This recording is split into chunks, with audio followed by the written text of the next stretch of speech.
Prihatin TV, suara prihatin rakyat. Giliran Lokman Adam gasak Iswadi Murni. Malam ni saya nak mengupas seorang pemimpin PKR yang saya rasa agak celupa mulut dia. Tuan-tuan semua kenal manusia biadab yang telah menghida ke bawah duli Yang Maha Mulia Seri Paduka Baginda Yang Tuan Agong dengan mengetuk-ngetuk telefonnya. Tuanku. Siapa nama ni? Iswadi. Saya nak beritahu saudara, saya rasa ialah sebagai seorang yang ada latar belakang undang-undang dan sebagai seorang pemimpin PKR, sewajarnya beliau bersikap lebih adil dengan memberikan komen-komen yang adil. Namun apa yang telah beliau perkatakan tentang pembebasan terhadap Nur Ihsanuddin Harun Ar-Rashid. Ihsan ni bekas ahli Parlimen Kota Tinggi. Dia ni diangkat menjadi ahli Parlimen Kota Tinggi. Sebab sebelum itu beliau merupakan pengarah seranta Felda, bekas penjawat awam. Diangkat menjadi ahli Parlimen Kota Tinggi. Dan kemudiannya disebabkan kes ini juga, beliau telah digugurkan dan digantikan dengan YB Halimah Siddiq sebagai calon di Kota Tinggi. Ihsan seperti mana yang kita sedia maklum, bukan lagi merupakan pemimpin UMNO yang prominent atau pemimpin UMNO yang berada di dalam parlimen lagi, dan tidak ada sebarang keperluan untuk menyelamatkan Ihsanuddin. Tidak seperti mana keperluan menyelamatkan Tengku Lim Guan Eng ketika Lim Guan Eng menjadi kerajaan dan mahu diangkat menjadi Menteri Kewangan. Jadi saya nampak sangat bahawa Iswadi ni sangat double standard. Sangat double standard. Beliau mengatakan bahawa pembebasan Ihsanuddin ini seolah-olah dilakukan oleh UMNO, sebaik saja UMNO memerintah negara, dan dia melepaskan. Dia sebenarnya dia terngiang-ngiang dan teringat-ingat tentang pemerintahan Law of the Jungle zaman Pakatan Harapan. Zaman Pakatan Harapan memang betul. Bila mereka dapat kuasa je, perkara pertama yang dia buat, dia telah membebaskan Anwar Ibrahim. Kita boleh tanyalah balik. Berlaku tak mesyuarat jemaah pengampunan yang telah membebaskan Anwar Ibrahim? Sebab saya dengar nak menyirap darah dia bila mendengar hujah-hujah yang dilemparkan oleh Iswadi dengan mengatakan bahawa tak apa kalau kita cakap tak apalah apa yang dilakukan terhadap Ihsanuddin ni, pembebasan Ihsanuddin ni, dia kata siapa yang kata tak apa tu, mereka juga terpalit dengan dosa membebaskan seorang perasuah. Jadi saya nak tanyalah, bos dia tu kes lagi berat tau. Kes liwat tau. Kes lagi berat dan didapati bersalah di bawah kanun acara jenayah kerana meliwat Saiful Bukhari. Dia kalah di Mahkamah Tinggi, kalah di Mahkamah Rayuan, kalah di Mahkamah Persekutuan, dan kes dia jauh lebih berat berbanding dengan Ihsanuddin. Tak ada pula Iswadi ni ada rasa ada conscience masih lagi berkiblatkan seorang ketua yang terang-terang melakukan perkara yang amat terkutuk dari sudut Islam, melakukan seks luar tabi'i. Yang ini tak ada pula dia rasa bersalah. Bila mana Anwar terlibat dengan benda ni sampai sekarang, dia masih lagi bersekongkol dengan Anwar Ibrahim, masih lagi menyokong Anwar Ibrahim. Tak ada pula dia rasa bersalah. Dan tiba-tiba bila Ihsanuddin dibebaskan, kena faham fakta kes. Dibebaskan kerana maklumat terbaru, bukti terbaru yang menunjukkan bahawa saksi pihak pendakwaan itu tidak konsisten, saksi utama. Dan didapati bahawa apa yang Ihsanuddin pinjam telah dipulangkan sebelum siasatan bermula. Lainlah kalau dia pulangkan duit tersebut, duit yang dipinjam tu, orang dah kantoi, dia dah terima duit daripada pihak terbabit, bila dah kantoi, dia pulangkan dan kata ianya apa Bahlul ni kata, Anwar liwat siapa? Satu dunia tahu Anwar liwat Saiful Bukhari. Kau nak aku explain jelas tentang peristiwa itu sekali lagi? Nanti Anwar Ibrahim pula telefon kau. Beritahu jangan kacau. Jadi jangan kalau nak masuk ni, nak dengar, tak nak dengar, tak payah dengar. Kita nak beritahu, kita sekarang ni mempertikaikan sikap Iswadi yang double standard. Bila kena tang batang hidung pemimpin dia senyap, dia tutup. Tak ada pula dia cerita, tak ada dia keluar hadis, tak ada dia keluar nas yang mengatakan bahawa benda ni haram lah, benda ni macam mana kita membiarkan rasuah berlaku. Habis yang dia biarkan apa yang Anwar buat, tak pernah pun dia bising. Tak ada pula dia komen. Ini kita nak mempertikaikan kenapa double standard.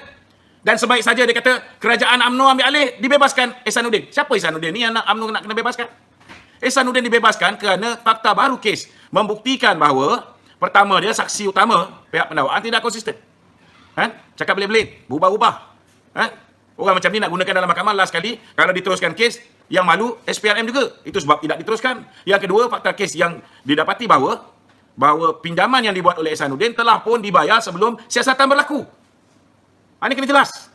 Berbeza dengan kes yang melibatkan Lim Guan Eng yang sepatah haram pun Iswardi tak sebut. Apa kes dia? Kes bagaimana Lim Guan Eng telah menerima suapan rumah bernilai 4.2 juta, dia punya evaluation dia punya value semasa ataupun nilai semasa 4.2 juta disebabkan dia telah menandatangani pertukaran status tanah yang dimiliki oleh Magnificent Emblem, yang mana Pang Lee Kun merupakan board of director Magnificent Emblem. Kerana dia tukar status tanah tu, dia telah disogok dengan sebuah banglo yang bernilai 4.27 juta. 4.27 juta ni dia jual dengan hanya 2.8 juta. Mungkinlah Iswardi boleh ambil kalkulator 4.27 juta, tolak dengan 2.8 juta. Itulah nilai suapan yang telah diterima. Dan kita kena ingat, dia beritahu tentang pembaziran duit rakyat. Duit rakyat kononnya telah dibazirkan, duit kerajaan dibazirkan. Setelah membicarakan, Ehsanuddin tiba-tiba dibebaskan. Saya nak beritahu, 60 saksi telah disenaraikan oleh pihak pendakwaan dalam kes yang melibatkan Lim Guan Eng dan Pang Lee Kun. Saya nak beritahu bahawa 25 orang saksi telah pun dipanggil dan dibicarakan. Tapi bila tukar kerajaan, apa yang Lim Guan Eng buat? Peguam dia, Tommy Thomas tu, diangkat menjadi ketua peguam negara ataupun peguam negara. Boleh letak peguam dia jadi peguam negara. Kemudian ketua hakim negara ditukar. Ketua hakim negara ditukar. Dia paksa bapak dia sendiri memberi tekanan. Lim Kit Siang sendiri memberi tekanan kepada Tan Sri Raus. Meminta Tan Sri Raus meletakkan jawatan. Rupa-rupanya nak letak sahabat dia, Tan Sri Richard Malanjun. Yang kita tahu selepas dia pencen, dia naik sepentas dengan pemimpin DAP di Pilihan Raya Negeri di Sabah. Lepas dia pencen, dia menjadi board of director syarikat yang dimiliki oleh Kroni Tun Dr. Mahathir Vincent Tan. Ini tengah lagi bersuluh. Tak ada pun kita dengar Iswardi baca hadis ke baca ayat. Tak ada. Dia tutup mulut dia sebab kemungkaran ini dilakukan oleh kepimpinan Pakatan Harapan.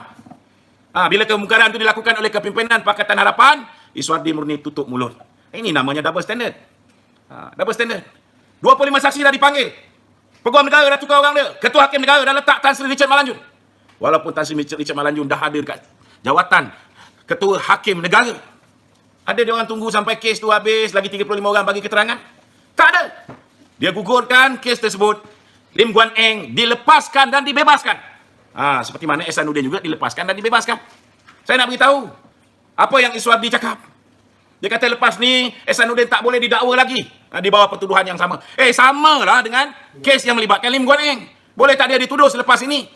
Di bawah kes rasuah banglo ni? Boleh? Tak boleh. Sebab Hakim Datuk Hadariah, walaupun pihak pendakwaan memohon supaya kes itu Lim Guan Eng dibebaskan.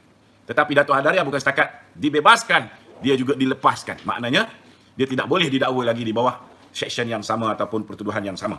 Bak kata Iswardi yang mungkin tak berapa faham tentang double jeopardy ni, samalah. Sama je tuan-tuan. Maknanya kalau dakwa dia sekali, seolah-olah dia dihakimi 2 kali untuk satu kesalahan yang sama. Saudara, inilah pemimpin PKR tuan-tuan. Dia lupa kes-kes yang melibatkan pemimpin-pemimpin PKR yang lain. Saya cuba nak ingatkan Iswardi ni. Bila kamu memerintah, apa kamu buat? Kamu lepaskan kes Siva Rasa Rahsia, kes Akta Hasutan. Kamu lepaskan kes Eric Paulson, kes Akta Hasutan. Kamu lepaskan kes Hasan Karim, kamu lepaskan kes Tien Chua, kamu lepaskan kes Rafizi Ramli. Ini semua bila kamu ada kuasa. Datuk Seri Ismail Sabri belum sempat pun tuan-tuan nak menguasai kerajaan tu. Dia baru ambil alih.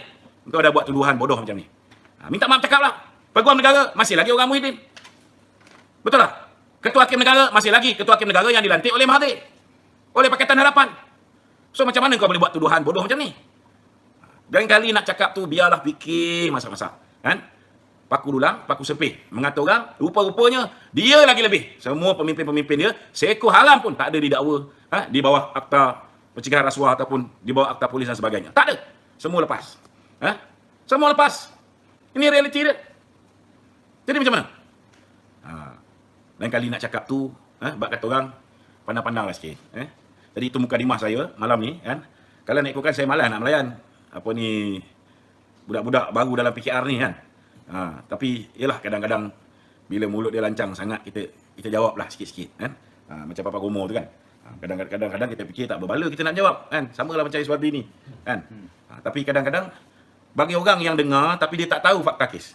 Bagi orang yang mendengar sebelah pihak daripada Iswardi Murni kan, dia akan kata seolah-olah kerajaan ni sekarang ni dikuasai oleh UMNO. Dan UMNO bila memerintah terus je bebaskan orang dia. Ini mengarut ni tuan-tuan Ini tak benar sama sekali. Jangan lupa bantu like dan subscribe Prihatin TV. Sehingga bersiaran lagi. Assalamualaikum.